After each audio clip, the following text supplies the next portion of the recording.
ఆంధ్రప్రదేశ్ రాష్ట్రంలో స్థానిక సంస్థల ఎన్నికల నిర్వహణపై సర్వోన్నత న్యాయస్థానం వెలువరించిన తాజా అభిప్రాయాలు రాష్ట్ర రాజకీయాల్లో పెను సంచలనానికి తెరలేపాయి. గత కొంతకాలంగా ఎన్నికల నిర్వహణపై నెలకొన్న సందిగ్ధతకు తెరదించుతూ సుప్రీంకోర్టు ఇచ్చిన ఆదేశాలు రాష్ట్ర ఎన్నికల కమిషన్కు ఊహించని షాక్గా పరిగణించాయి. ముఖ్యంగా పంచాయతీ ఎన్నికల నిర్వహణలో రిజర్వేషన్ల ప్రక్రియ మరియు ఓటర్ల జాబితా రూపకల్పనపై స్పష్టమైన మార్గదర్శకాలు లేకపోవడాన్ని న్యాయస్థానం తీవ్రంగా పరిగణించింది.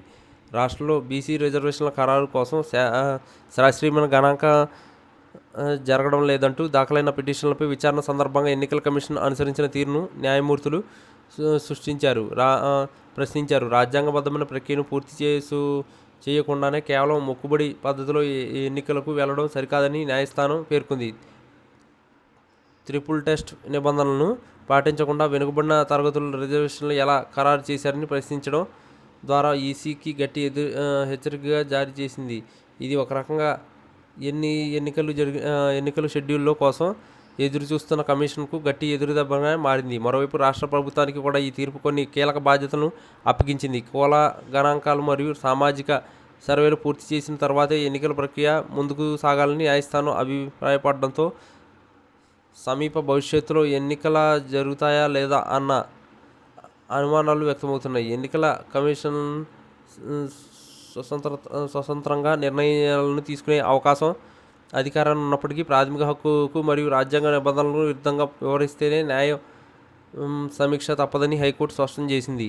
ఈ పరిణామం నేపథ్యంలో రాష్ట్ర రాజకీయాల వాతావరణం ఒక్కసారిగా వేడెక్కింది. ఎన్నికల కమిషన్ తన తదుపరి కార్యాచరణ ఎలా రూపొందించుకునేది ఇప్పుడు ఆసక్తికరంగా మారింది. కోర్టు సూచించిన విధంగా రిజర్వేషన్ల పునర్వ్యవస్థీకరణ చేపట్టాలంటే కనీసం కొన్ని నెలల సమయం పట్టే అవకాశం ఉంది. దీనివల్ల పంచాయతీల్లో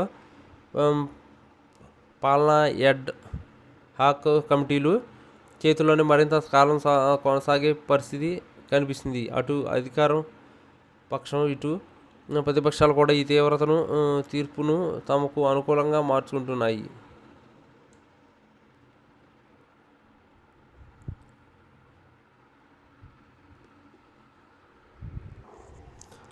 మొత్తానికి ఆంధ్రప్రదేశ్ పంచాయతీ ఎన్నికల అంశం మరోసారి న్యాయ వివాదాల్లో చిక్కుకోవడంతో గ్రామీణ ఓటర్లు తమ ప్రతినిధులు ఎన్నుకునేందుకు ఇంకా వేచి చూడక తప్పదని పరిస్థితి ఏర్కొంది. సుప్రీంకోర్టు ఇచ్చిన ఈ బిగ్ షాక్తో అటు ఈసీ ఇటు రాష్ట్ర యంత్రాంగం తమ వ్యూహాలను మార్చుకోవాల్సిన అవసరం ఏర్పడింది. రాబోయే రోజుల్లో ప్రభుత్వం నియమించే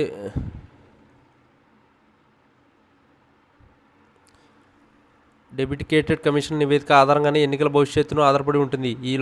ఉప ఎన్నికల కమిషన్ తన వైఫల్యాలను సరిదిద్దుకుని పారదర్శకమైన వ్యవస్థలను రూపొందించాలని ప్రజలు కోరుకుంటున్నారు.